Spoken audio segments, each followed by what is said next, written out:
Fala galera, meu nome é Matheus e hoje teremos o terceiro episódio do nosso podcast Verdadeiramente. Dando continuidade à nossa série falando sobre sexualidade, hoje vamos falar sobre solteiros versus casados. Como no episódio anterior, este episódio foi gravado com o nosso amigo Leandro e com a nossa amiga Andreia. A Andreia ela está em missão lá no Amazonas e por esse motivo este episódio foi gravado. Então bora lá? Olá você que acompanha mais essa edição do podcast Verdadeiramente, onde apenas verdades são ditas do ponto de vista da psicologia e do ponto de vista da teologia.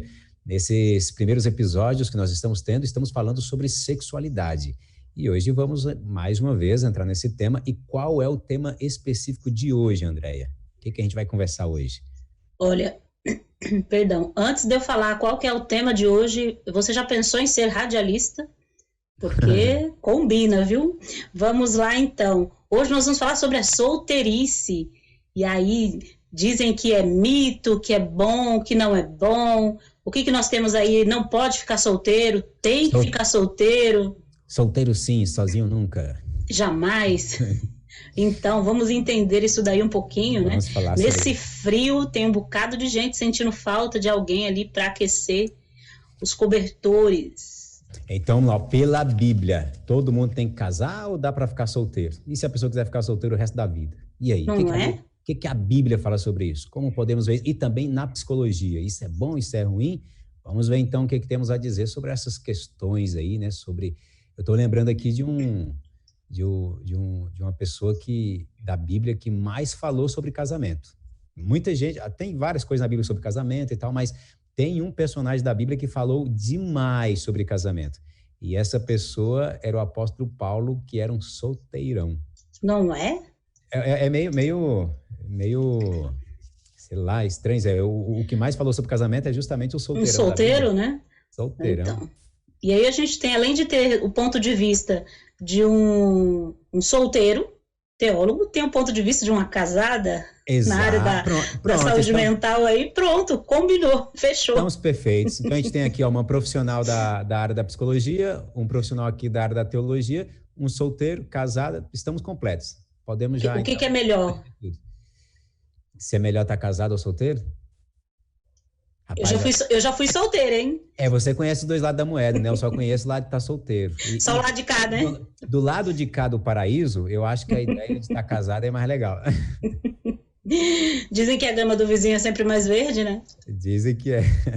Mas vamos entender melhor aí. Bora falar sobre isso. E como sempre, a gente vai só desenrolando o assunto e o que sair, saiu. E é verdade em cima de verdade, né? Sem censura. Sem censura. Vamos trocar ideia, então. Então, mais uma vez, né? Como às vezes a gente fala aí, vamos começar do começo. Então, por exemplo, lá no Jardim do Éden, quando Deus criou o homem, ele criou a mulher. Quando ele criou a mulher, ele criou o homem. Já tinha um homem lá prontinho esperando por ela. E não apenas isto. Deus criou duas instituições no Éden. No capítulo 1, tem toda uma história construindo para falar da primeira instituição, que era uma instituição do Shabat. E depois, no capítulo 2, temos toda uma história para poder falar da segunda instituição, que é o casamento. Então, Deus criou o homem, Deus criou a mulher, Deus criou o casamento. Dizem até aí, né? Quem foi que inventou esse negócio de casamento? Deus. Deus inventou o casamento.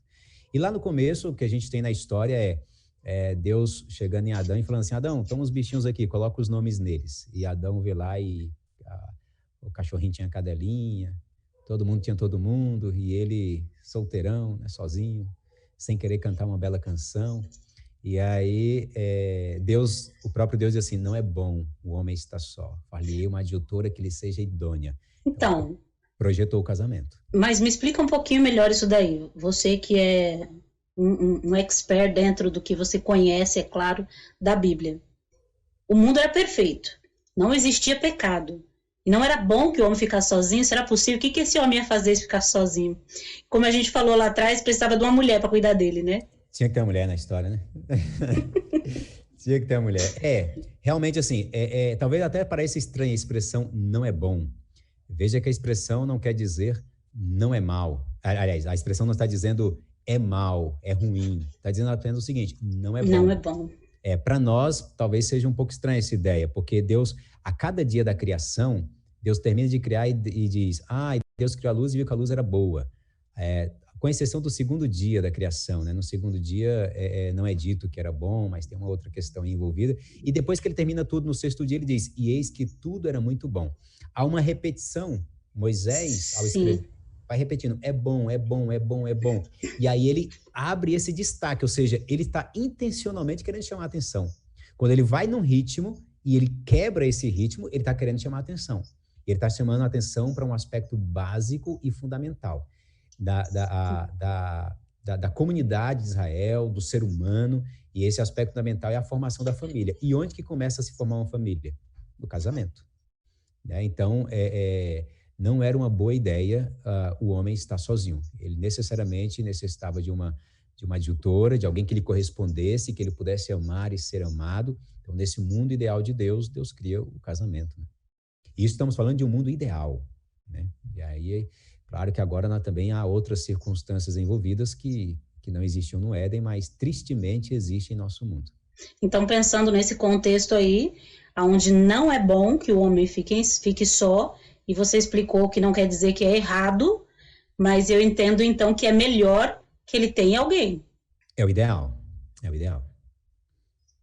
O ideal é uma coisa interessante assim, ó, que às vezes quando digo isto, alguém pode entender que é o seguinte, então quer dizer que se eu estou sozinho ou se eu estou sozinha, então eu estou incompleto, então minha vida vai ser infeliz. Não é bem isso. Veja, por exemplo, quando a Bíblia apresenta ali, Gênesis 2:24, sobre o casamento de Adão e Eva, é dito o seguinte, por isso o homem deixará o pai e a mãe, unir-se à sua esposa e serão ambos uma só carne. Uma só carne. Guarda isso. Essa palavra que é traduzido como é uma palavra hebraica echad. Tem algumas palavras em hebraico para se referir ao número mas, aliás, a unidade. Mas echad é uma unidade uma unidade coletiva. Quando você se refere, por exemplo, a um time de futebol, um exército, uma família, quer dizer, é uma unidade de algo coletivo.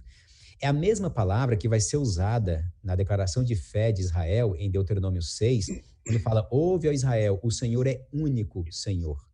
Né? É único Deus, o Senhor é único Deus. Então, é a mesma palavra echad que aparece lá. Então, essa expressão echad, que fala a respeito da unidade de Deus, é a mesma palavra usada pelo mesmo Moisés ao ele falar da unidade do homem e da mulher. Eles eram indivíduos, mas eram um.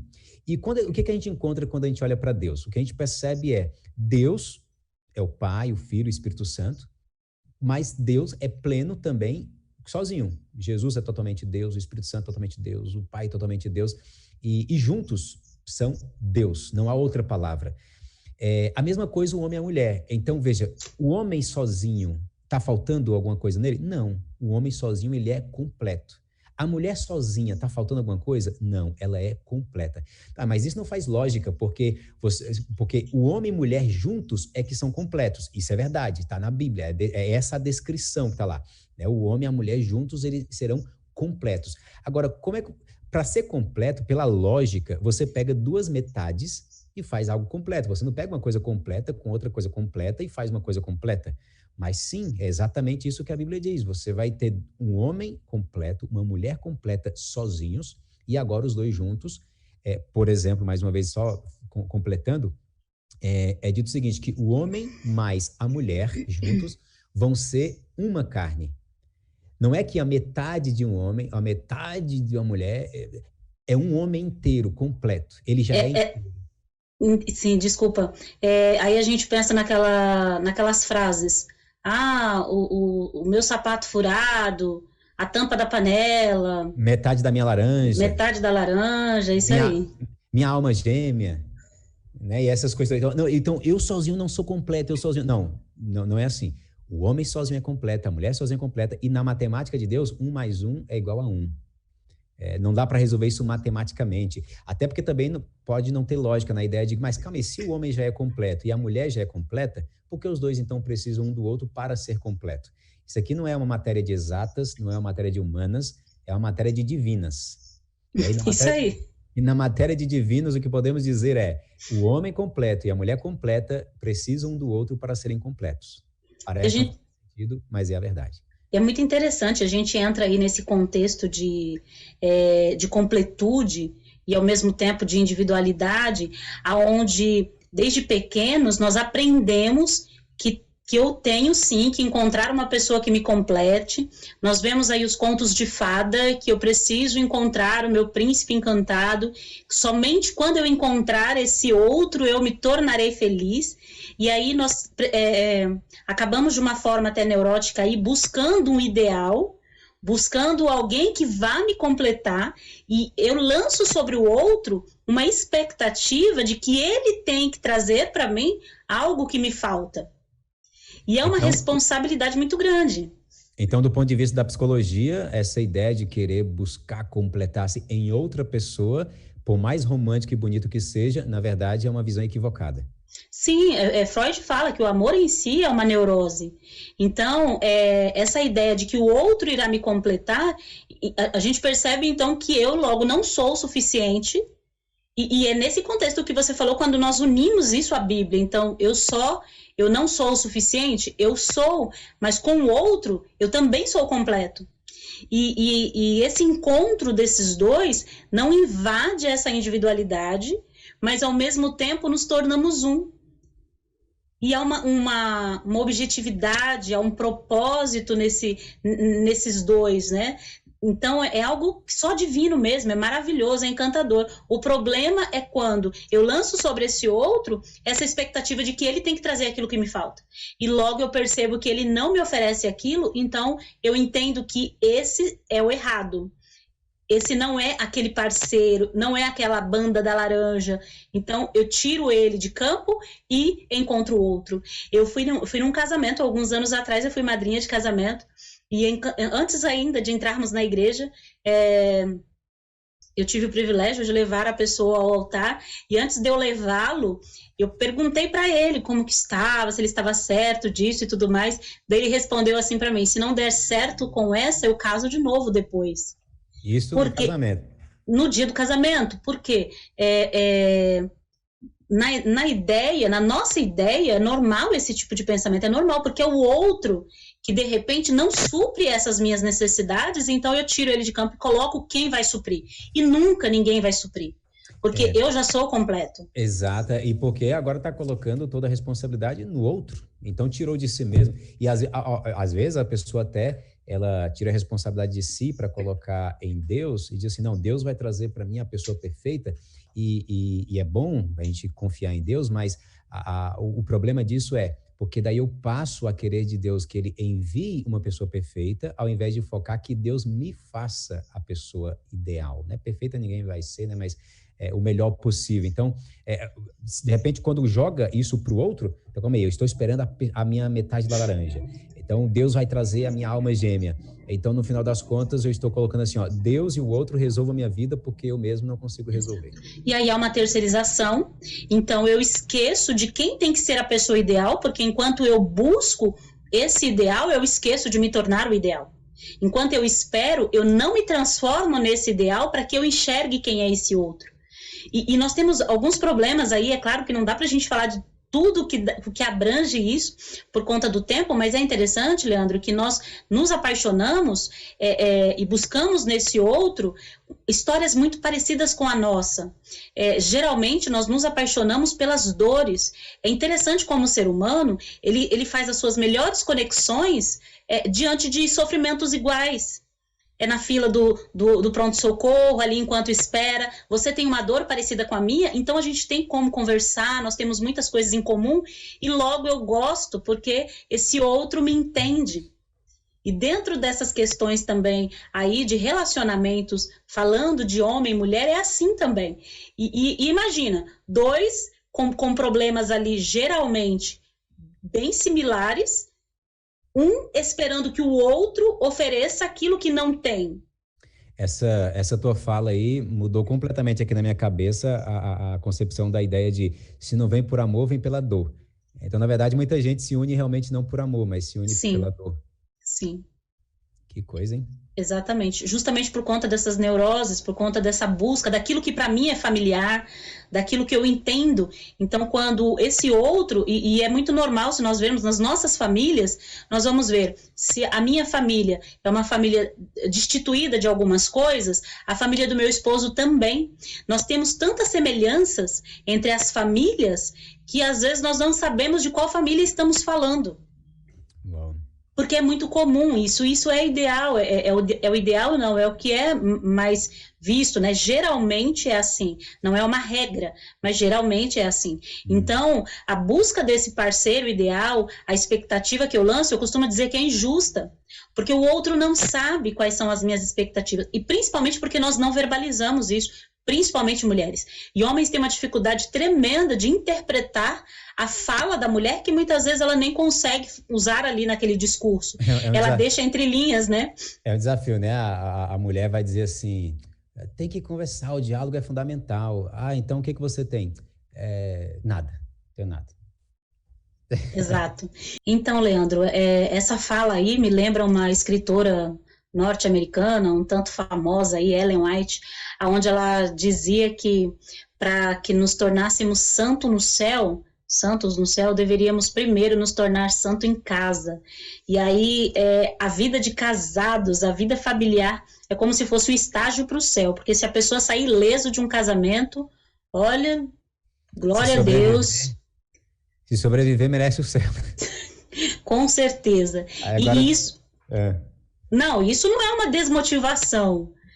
É a ideia de que, o que nós até comentamos, para que você seja um bom esposo, você precisa ser um bom solteiro. Para que você seja um bom casado, tem que ser um bom solteiro. E para ser um bom cristão, né? Porque, veja, o texto que você citou fala de sermos cristãos em casa, não falou na igreja. Na igreja é muito fácil ser cristão, a gente não Todo mundo né? Todo mundo basta colocar uma roupinha, não falar palavrão, tá tudo lindo. Em casa é o grande desafio, né? E para ter porque o casamento, assim, claro que a gente fala assim, né, dessa questão de sobreviver ao casamento, mas porque é muito poderoso essa relação. Então o casamento ele pode ser um pedacinho do céu ou um pedacinho do inferno, né? E o que vai construir, se vai ser um pedacinho do céu ou um pedacinho do inferno, essa construção necessariamente tem que acontecer no tempo da solteirice, né? Sim, e é realmente essa palavra aí, Leandro. Eu não gosto muito da palavra desgraça, eu acho uma palavra muito forte, Andréia, mas quando nós pensamos em um mau casamento, essa palavra ela se encaixa muito bem, porque isso acaba dando uma continuidade e nós vemos famílias inteiras em um ciclo, né, que não se acaba. Então, pais de filhos divorciados, onde esses pais foram tiveram muitos conflitos, brigas, agressões, vícios, enfim, esses filhos, quando formarem os seus casamentos, lembrando daquela fala que nós utilizamos agora há pouco, de que nos apaixonamos pela dor, pelas nossas dores, então eu também vou me relacionar com alguém que vem de um ambiente familiar parecido com o meu e está com a bomba pronta. Uhum. Porque aí eu dou continuidade a isso. Bomba pronta e problema eternizado, né? Porque agora casamento é uma questão muito mais profunda, muito mais séria, né? E não se ingressa nele para colocar um ponto final. Então, é mais grave. Por isso, a solteirice acaba sendo realmente um presente, porque é um tempo de preparo. E é um dom, né? É um dom, presente, literalmente, porque, veja, o primeiro grande amor que a pessoa precisa encontrar não é um homem encontrar a sua princesa, a mulher encontrar o seu príncipe. O primeiro amor é Deus. Estou falando isso porque me lembro que Adão e Eva, antes deles se encontrarem um ao outro, cada um teve o seu encontro individual com Deus. Quando Deus criou Adão e não existia Eva, Deus teve um momento dele com Adão. Depois Deus colocou Adão para dormir, se afastou e criou Eva, e teve um momento dele com Eva. Depois é que o texto vai dizer que Deus traz Eva para perto de Adão e a apresenta para Adão, e ali tem uma formalização de um casamento, onde Adão se empolga e faz a poesia, né? Carne da minha carne, tal. Sim. Então, veja, o primeiro grande amor da vida de Adão não era Eva. O primeiro encontro dele foi com Deus. O primeiro encontro de Eva foi com Deus. Então, isso me lembra uma frase que diz o seguinte: olha, esconda o teu coração tão bem escondido em Deus, que para uma pessoa encontrar teu coração, tem que encontrar Deus primeiro.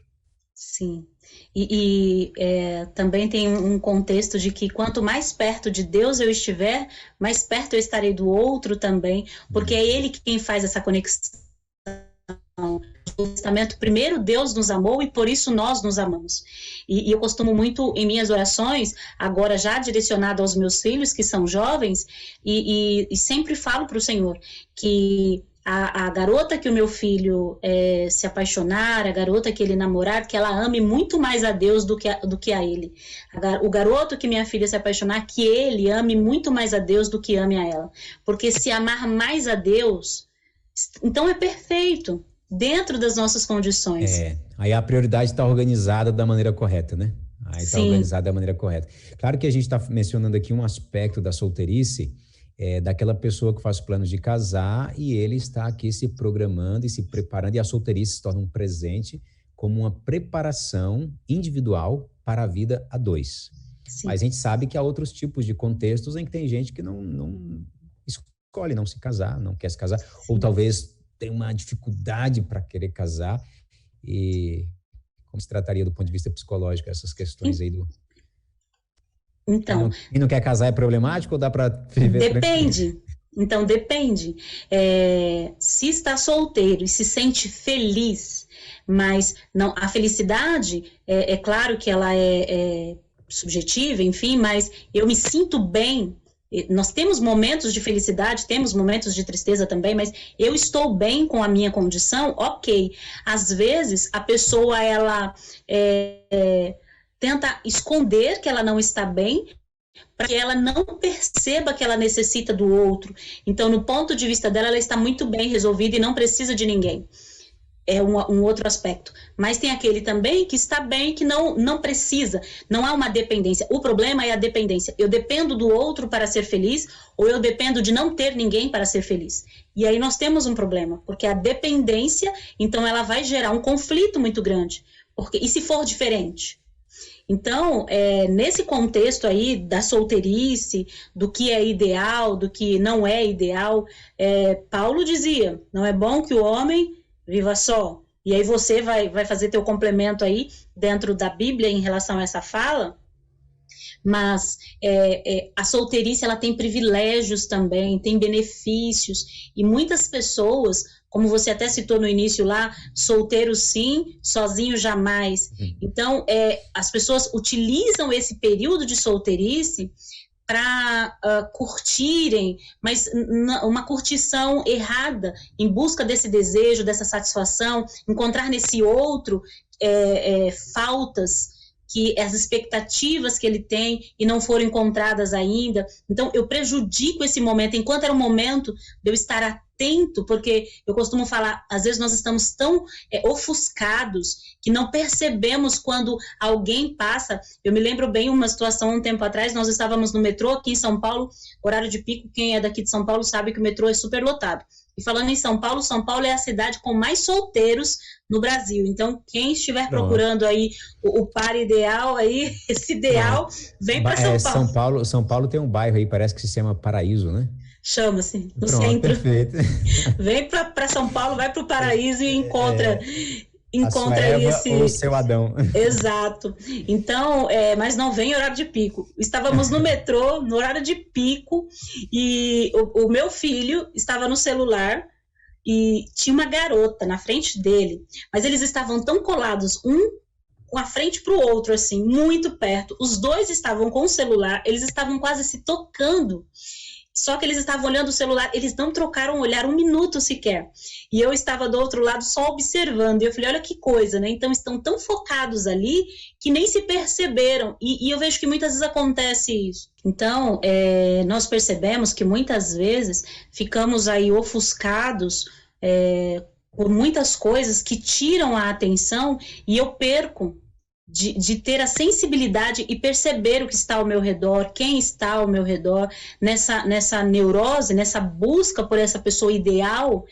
Muitas vezes eu não me apercebo nem de mim mesmo, e não reconheço o outro na sua essência, porque eu também estou, vamos dizer, perdido. E como eu vou encontrar alguém se eu me sinto perdido? Se eu não encontrei nem a mim mesmo? Por isso que essa solteirice é um período também de usufruir das bênçãos, dos privilégios. Eu, por exemplo, eu passei a menor parte da minha vida solteira. E glória a Deus por isso, porque foi um período muito bom, consegui usufruir ali, e a maior parte da vida casada, e glória a Deus, e quero continuar casada até o céu, e continuar lá no céu também. Então, nós temos que curtir no sentido bom, no sentido de aproveitar, de utilizar esse presente, essa dádiva, esse dom, da maneira ideal, porque a cada fase da nossa vida é necessário que a gente se desenvolva, que a gente tenha aprendizados, que tenhamos ali lições que são específicas só para aquela fase. Exato. Portanto, assim, o que é uma coisa que dá para perceber tem gente que busca casamento por causa de problemas internos, tem gente que não se casa por causa de problemas internos. Então, o grande ponto não é nem a solteirice, nem o casamento, é a pessoa, né? Às Sim. vezes uma outra coisa pode ser bom ou pode ser ruim, mas a depender da pessoa. Da motivação, da causa, por que eu busco, por que eu preciso, né? Eu costumo dizer para as pessoas que eu atendo que a nossa dependência, ela deve ser exclusivamente de Deus. É claro que Adão e Eva, a partir do momento ali que eles se unem, que o Senhor os casa, eles se tornam então um só, e ali sim, tudo é muito bom. E toda a criação, ela termina, eis que tudo é muito bom. Então, cada coisa deve ser vivenciada da maneira certa. E esse presente, ele é para todos, mas nem todos têm condições, ou então nem todos precisam dele. Enfim, vai depender do que eu de como eu uso esses motivos para buscar esse ideal, esse parceiro. Então, antes de passar a fala para você aí, Leandro, é importante que a gente tenha em mente que não existe o outro, o perfeito, o príncipe encantado que vai vir me resgatar de uma família que me agride, que me machuca, de uma família que me proíbe, que me priva de muitas coisas, e a partir do momento que eu encontro esse príncipe, ele me liberta dessa masmorra, e agora sim eu sou livre e sou feliz e entro em uma masmorra maior ainda da que eu estava anteriormente. Estou até me lembrando aqui de personagens bíblicos que permaneceram solteiros durante toda a vida e foram seres humanos excelentes. Então nós temos, por exemplo, Jeremias, Daniel, Paulo e o próprio Jesus Cristo, né? Jesus, o primeiro milagre da vida de Jesus foi numa festa de casamento. Ele salvou um casamento, mas ele mesmo não casou. Né? E nem Paulo, e nem Jeremias, e nem Daniel, e são colocados como seres humanos excelentes. Nós admiramos muito o apóstolo Paulo. Daniel é colocado como um exemplo de excelência e nunca constituiu uma família. Sim, e foram excelentes, ou seja, não é que porque pode ser, foram excelentes, e excelentes estando solteiros. Sim, e às vezes ter um parceiro atrapalha essa jornada para o céu. Porque tira o meu foco. Antes só do que mal acompanhado? Sim, vai tirar o foco. E aí, quantos relacionamentos nós vemos de pessoas que eram dedicadas a Deus e tudo mais, mas ao se relacionarem com o outro, começa uma proibição, começa uma disputa de quem ocupa o maior lugar, o primeiro lugar, e aí, assim como Adão lá no Éden amou tanto a Eva mais do que a Deus e cedeu ao pecado, nós também acabamos cedendo, e isso é um risco muito grande. Então, a solteirice é um privilégio, pode ser um período, dependendo de como a pessoa se sente em relação a isso, como nós falamos. Então, a BBC, por exemplo, tem uma pesquisa que fala que 42%, 44% mais ou menos dos solteiros, que existe, né, esse índice em relação aos solteiros, mas o que eu queria falar da BBC não é isso, é que os solteiros, eles têm mais chances de desenvolver algumas doenças, doenças físicas, mas a pesquisa ela se baseia especificamente na saúde mental. Então, ela traz até a demência em recorrência dessa solteirice. Então, alguém casado, ele tem menos chance de desenvolver demência do que o solteiro, por exemplo. Porém, esse relacionamento precisa ser um relacionamento bom, estável, porque às vezes o estar casado já leva à loucura, literalmente, né? Dependendo ali, a gente vai lá para Provérbios e pensa em Salomão, o expert em mulheres, falando da mulher rixosa, que é melhor uma goteira, que a mulher é como se fosse um câncer ali, que faz secar os ossos, alguma coisa assim ele traz, eu não lembro bem, mas enfim, ele fala de uma mulher nesse sentido, de uma maneira bem negativa, e isso vice-versa. Nós vemos a história de Davi, de Nabal e Abigail também, que ela sofria muito com aquele homem que era um homem mau, um homem maligno. Então, a solteirice ela é uma benção, porém, nós sabemos que 2 é melhor. No sentido... melhor que 1. Voltando lá para aquela fala tua do início, né, dessa soma de Deus aí, 1 mais 1 é igual a 1. Exato.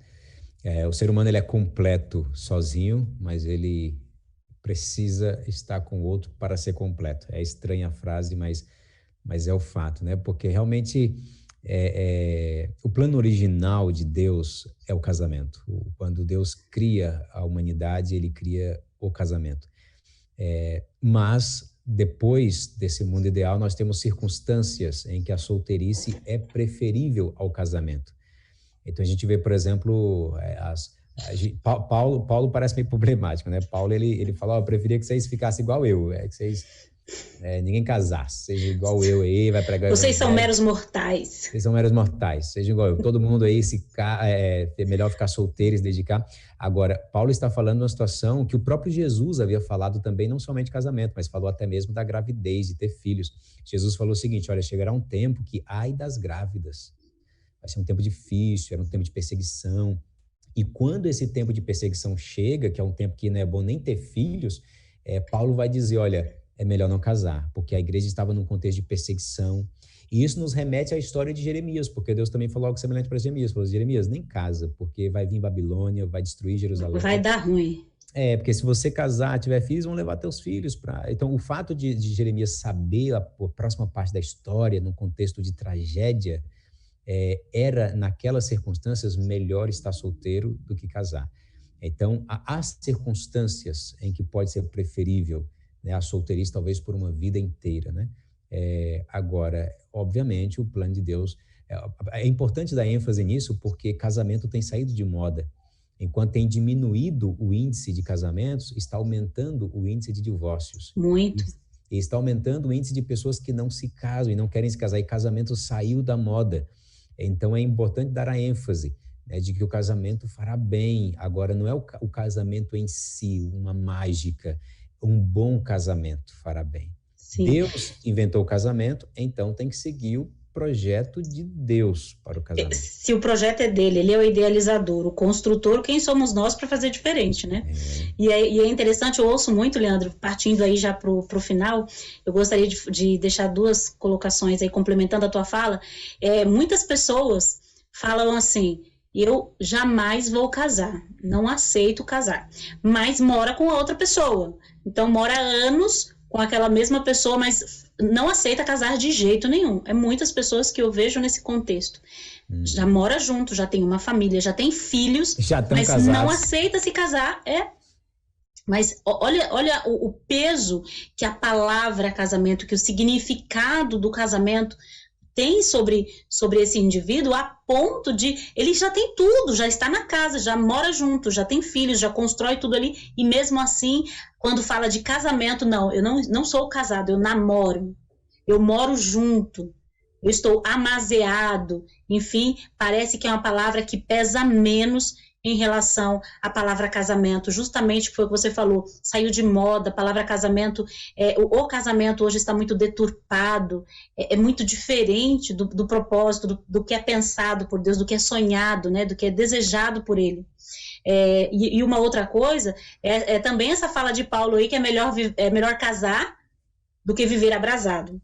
E esse é um problema que daí a gente entra aí em várias outras coisas e já estamos indo para o final pensando aí, ainda falando a respeito da sexualidade. É justo. Então, o que a gente conclui você pode ser abençoado em seu casamento, abençoada em seu casamento, e você também pode ser abençoado ou abençoada estando solteiro. Você pode ou não unir a sua vida com outra pessoa em casamento, porém, tem uma pessoa que você não pode deixar de unir a sua vida. Você precisa, isso é impossível viver sem unir a sua vida com Deus. Se você tem Deus na sua vida, Deus vai curar o que é necessário curar, Deus vai conduzir no que é necessário conduzir, Ele vai lutar, Ele tem interesses na nossa felicidade, Ele vai lutar pela nossa felicidade e Ele vai trabalhar para que a gente tenha uma vida feliz e confiando nele, com certeza nós seremos mais felizes. Independente de solteiro, casados, com Deus dá tudo certo, né? Colocando Ele à frente quando nós permitimos os sonhos dele são realizados, porque os sonhos dele são muito melhores do que os nossos. Perfeito, perfeito. A felicidade não está no outro, que eu tenho que encontrar. A felicidade está com Deus, ela pode estar conosco aqui agora. Não precisamos chegar lá para ser feliz, nós podemos ser felizes enquanto caminhamos. Desejamos que Deus abençoe muito a sua vida, que você seja uma pessoa feliz. No próximo tema, nós vamos ter novamente aqui o nosso amigo Matheus com a gente. Nós tivemos essas 2 edições sem a presença do Matheus. Vamos contar um segredinho aqui para vocês. Nós estamos em missão no mês de julho. A Andréia vai estar um pouco mais longe aí, né? Lá uma missão no Amazonas. E aí, por essas situações, isso aqui precisou ser preparado com antecedência. E nas próximas, nós temos 2 coisas importantes. A gente vai ter a presença do Matheus e também a gente vai ter ao vivo ali a participação e interação do pessoal. Você poderá participar também, convidado para o próximo. E o próximo tema vai ser sobre sexo. A gente tem falado sobre questões da sexualidade e o próximo é o ponto. Sexo é o próximo podcast. É o ponto certo ali, né? O ponto G é o ponto, sexo abertamente, né? Você não pode perder, então, o nosso próximo episódio dessa série aí, falando de sexualidade, ao mesmo tempo que a gente tenta trazer de uma forma leve e sutil, mas também de uma forma intensa e aberta e verdadeira, e que Deus nos use tanto ao falar e a vocês que estão nos ouvindo também, que somente a vontade dele seja manifestada. Amém. Alô, Leandro. Até mais, Andréia. Na próxima, Matheus está com a gente. Obrigado você que acompanhou a gente até aqui. Tudo de bom, seja feliz. Tchau, tchau. Tchau.